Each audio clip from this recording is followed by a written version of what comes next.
আসসালামু আলাইকুম। বাংলা থেকে কয়েকটি প্রশ্ন। এই প্রশ্নগুলো মাধ্যমিক বিদ্যালয়ের শিক্ষক নিয়োগ পরীক্ষায় এসেছিল। আপনারা প্রশ্নগুলো মন দিয়ে দেখতে থাকুন। কোনটি বিস্ময় ভবনের উদাহরণ? বিস্ময় ভবনের উদাহরণ হচ্ছে কোনটি বিস্ময় ভবনের উদাহরণ? বিস্ময় ভবনের উদাহরণ হচ্ছে শরীর থেকে শরীর, লাল থেকে নাল, এইটি।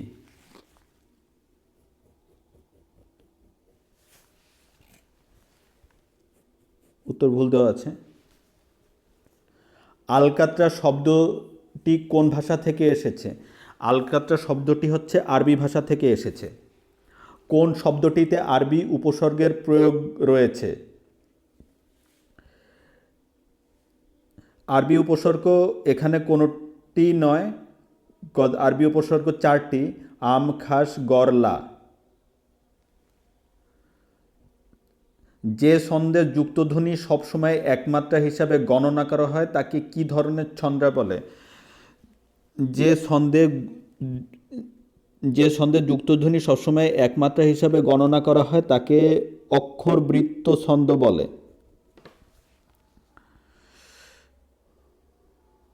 হৃদয় মাঝে মেঘ উদয় করি,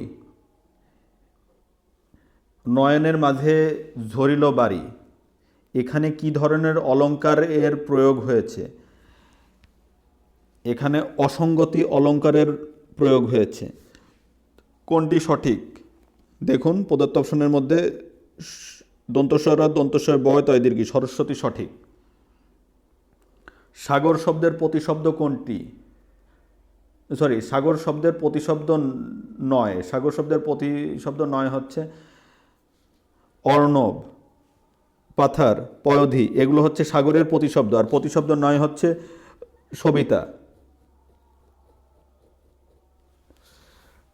সবিতা, রবি, এগুলো হচ্ছে প্রতিশব্দ নয়। গলায় গামছা যার, এটি কোন ধরনের বহুব্রীহি সমাসের উদাহরণ? দেখুন ব্যাধিকরণ বহুব্রীহি সমাসের উদাহরণ। যে নাচে তটিনী টলমল করে, এই বাক্যে জল শব্দটি কোন কারণে যে নাচে, আবার পড়ছি প্রশ্নটি, যে নাচে তটিনী জল টলমল করে, এই বাক্যে জল শব্দটি কোন কারণে কোন বিভক্তি? এখানে জল শব্দটি হচ্ছে করণে শূন্যর বিভক্তি। পোস্টেজ শব্দটির পারিভাষিক শব্দ কোনটি? পোস্টেজ শব্দটির পারিভাষিক শব্দ হচ্ছে ডাক মাশুল। বাস্তবের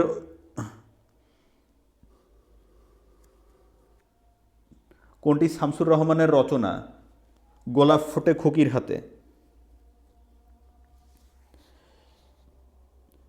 বাক্যে নিম্নরেখ শব্দ বিশেষ্যরূপে ব্যবহৃত হয়েছে হচ্ছে গভীর নিশীথে প্রকৃতি সুপ্ত। শিক্ষায় মন সংস্কারমুক্ত হয়ে থাকে, এই বাক্যটিতে কোন অর্থ প্রকাশ পেয়েছে? অভ্যস্ততা অর্থ প্রকাশ পেয়েছে। ভালো করে পড়লে সফল হবে, বাক্যটিতে ক্রিয়ার কোন ভাবের প্রকাশ ঘটেছে? সাপেক্ষ ভাবের প্রকাশ ঘটেছে। ধন্যবাদ। ভিডিওটি এ পর্যন্তই। আমার ভিডিওগুলো ভালো লাগে থাকলে আমার চ্যানেলটি সাবস্ক্রাইব করুন।